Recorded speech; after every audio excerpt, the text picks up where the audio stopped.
സർക്കാരുമായി ബന്ധപ്പെട്ട അറിയിപ്പുകൾക്കും മറ്റു വാർത്തകൾക്കും വേണ്ടി ചാനൽ സബ്സ്ക്രൈബ് ചെയ്യാനും തൊട്ടടുത്ത ബെല്ലൈക്കൺ എനേബിൾ ചെയ്യാനും മറക്കാതിരിക്കുക. റേഷൻ കാർഡ് അംഗങ്ങളുടെ പേര്, ഇനീഷ്യൽ, മേൽവിലാസം, കാർഡുടമകളുമായുള്ള ബന്ധം, അംഗങ്ങളുടെ തൊഴിൽ, LPG വിവരങ്ങൾ എന്നിവയിൽ തെറ്റുകളുണ്ടെങ്കിൽ തിരുത്തി റേഷൻ കാർഡ് കുറ്റവിമുക്തമാക്കുന്നതിന് നവംബർ 15 മുതൽ ഡിസംബർ 15 വരെ അവസരം. KYC നിരസിക്കപ്പെട്ടവരുടെ പേരുകൾ തിരുത്താനും ആധാർ നമ്പർ ചേർക്കുന്നതിനും അവസരം ലഭിക്കും.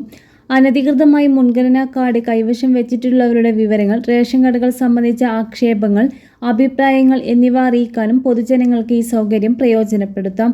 തെളിമ പദ്ധതി പ്രകാരം അപേക്ഷകൾ, പരാതികൾ, നിർദ്ദേശങ്ങൾ എന്നിവ എല്ലാ റേഷൻ കടകളിലും സ്വീകരിക്കും. റേഷൻ കാർഡിൽ രേഖപ്പെടുത്തിയിട്ടുള്ള വരുമാനം, വീടിന്റെ വിസ്തീർണം, വാഹനങ്ങളുടെ വിവരം എന്നിവയിൽ മാറ്റം വരുത്തുന്നതിനുള്ള അപേക്ഷകൾ പദ്ധതിയുടെ ഭാഗമായി സ്വീകരിക്കുന്നതല്ല.